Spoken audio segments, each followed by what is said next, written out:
भाजपा महामंत्री पूर्व collector OP Chaudhary ने लगाए राज्य सरकार पर गंभीर आरोप। कहा, माफिया राज चल रहा छत्तीसगढ़ प्रदेश में, हर जगह घोटाला ही घोटाला चल रहा प्रदेश में, माफियाओं का है राज। नमस्कार। भारतीय जनता पार्टी की पत्रकार वार्ता में आप सभी बंधुओं का स्वागत है। आज गणेश चतुर्थी की हार्दिक शुभकामनाएं। बुद्धि के देवता गणेश और विद्या की देवी सरस्वती की उपासना और साधना करने वाले विद्यार्थियों को ये भूपेश सरकार लगातार छलती है, और जो इस भूपेश सरकार को सेवा करते हैं, भूपेश सरकार को भेंट खाते उसे ही मेवा देती है। ऐसे ही विषय पर पत्रकार वार्ता लेने के लिए भारतीय जनता पार्टी के प्रदेश महामंत्री श्री ओपी चौधरी जी उपस्थित हैं। मैं माननीय प्रदेश महामंत्री जी से अनुरोध करूंगा कि पत्रकार वार्ता प्रारंभ करें।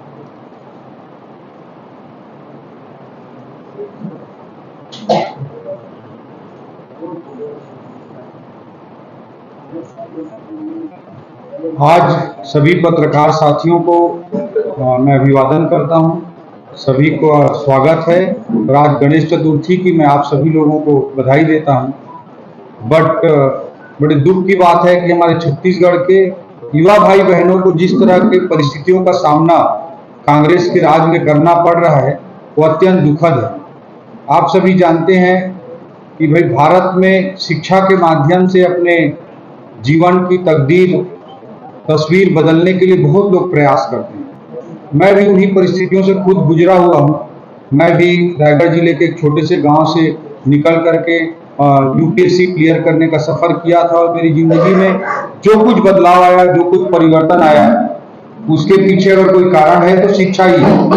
आज आप लोगों के सामने बैठकर मैं आज प्रेस कॉन्फ्रेंस कर पा रहा हूँ, या इसी रायपुर का कलेक्टर रह पाया, या रायपुर म्युनिसिपल कमिश्नर रह पाया, या दंतेवाड़ा का कलेक्टर रह पाया, केवल और केवल इस कारण से हो पाया कि शिक्षा के माध्यम से मेरे जीवन में जो परिवर्तन हुआ। वैसे हजारों नहीं लाखों युवा छत्तीसगढ़ में प्रतिवर्ष अपने गांव से उनके माता पिता की आशा, विश्वास और उम्मीद को लेकर के कंपटीशन एग्जाम की तैयारी के लिए आते हैं। कोई गहना बेच करके, कोई जमीन बेच करके, कोई खुद ट्यूशन पढ़ा करके इस तरह की तैयारियों को करते हैं, और उन लोगों को भी कांग्रेस ने नहीं छोड़ा है।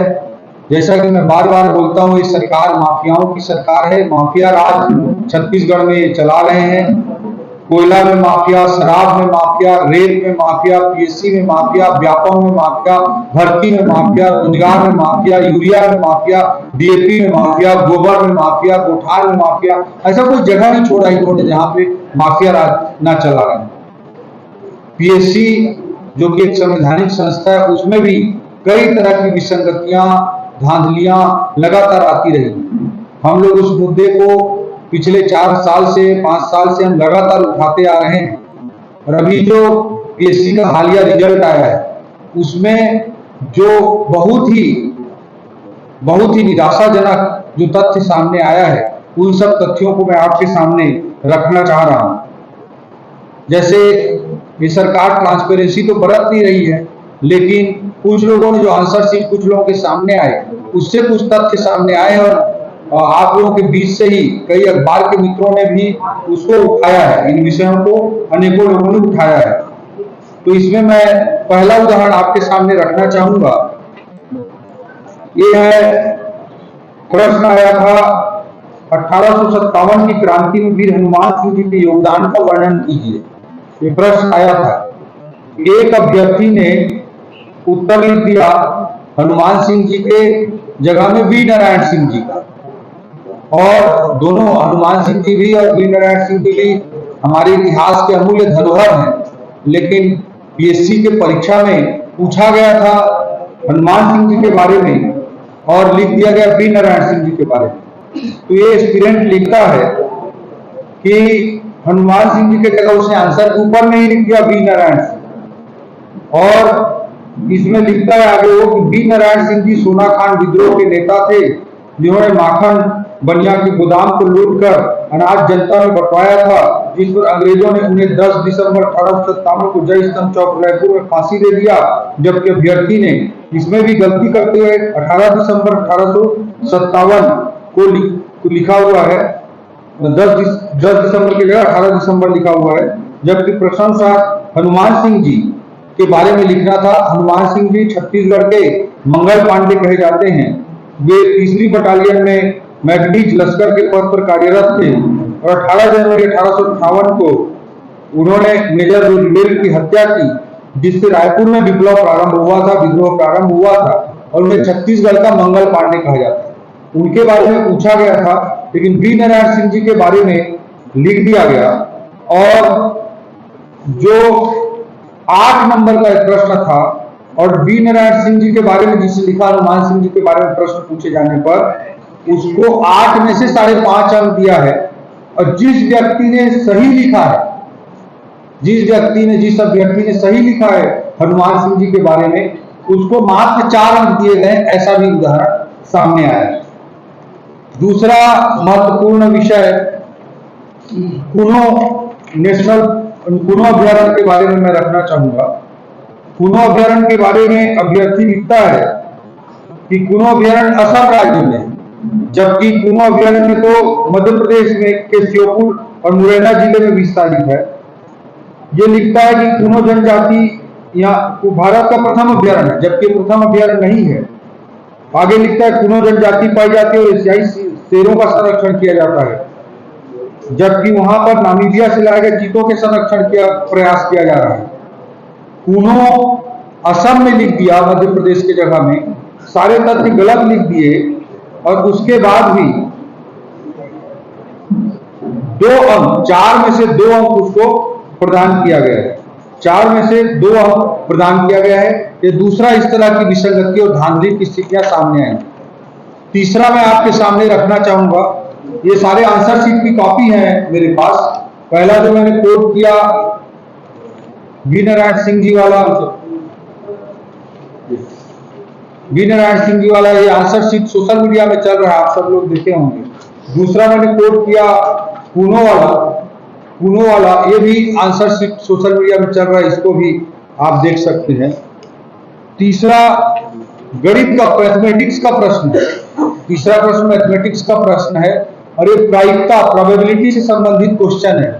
और इसमें क्वेश्चन बनाते बनाते गया और 12/52 जो आया उसके बाद लिख देता है आंसर में 1/4, जबकि इसको 3/13 आना चाहिए था।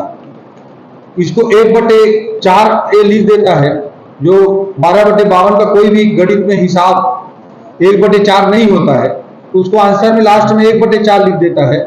और उसके बाद भी उसको 4 में से 4 अंक दे दिए जाते हैं। 4 में से 4 अंक दे दिए जाते हैं। और ऐसे भी उदाहरण सामने आए, किसी प्रायिकता के प्रश्न पर सही उत्तर लिखने वाले को 4 में से 3 अंक दिए गए। साफ तौर पर मैथमेटिक्स का गलत उत्तर लिख रहा है, उसको 4 में से 4 दे दिया गया है। और कम गलत उत्तर जो लिख रहा है उसको 4 में से 3 उत्तर लिख दिया जा रहा है। चौथा मैं एक उदाहरण प्रस्तुत करना चाहूंगा, जिसमें पूछा गया है कुछ लोकप्रिय ऑपरेटिंग सिस्टम के नाम लिखिए।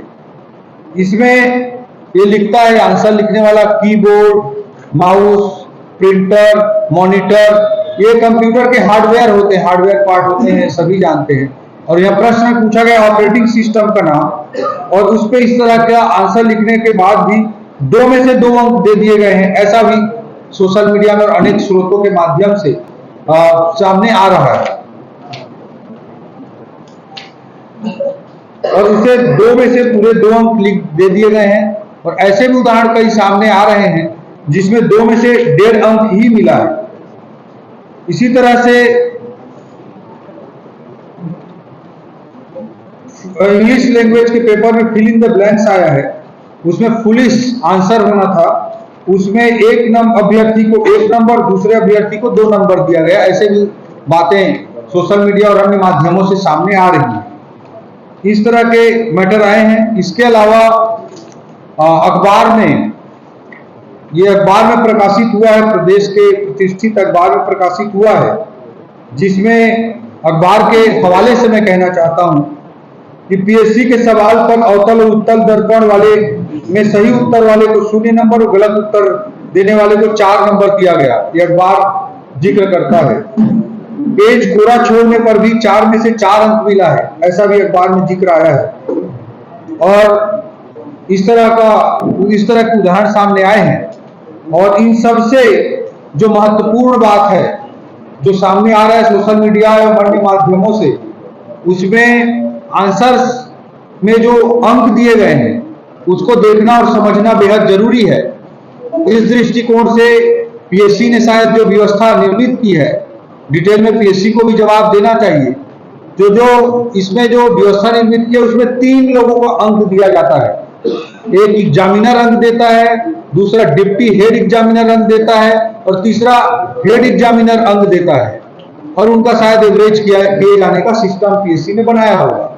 बट जितने भी आंसर सामने आ रहे हैं सोशल मीडिया और अन्य माध्यमों से सामने आ रहे हैं, उन सब में examiner, deputy head examiner, deputy head examiner और हेड एग्जामिनर तीनों द्वारा एक ही बराबर अंक दिया गया।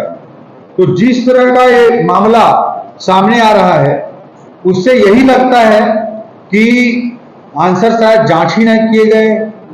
जांच किए गए तो केवल औपचारिकता के लिए किए गए। ऐसा कैसे हो सकता है कि 3 लोग सारे अभ्यर्थियों के अलग अलग क्वेश्चन के आंसर को जांचें और तीनों के द्वारा बराबर अंक दिया जाए? ये कैसे हो सकता है?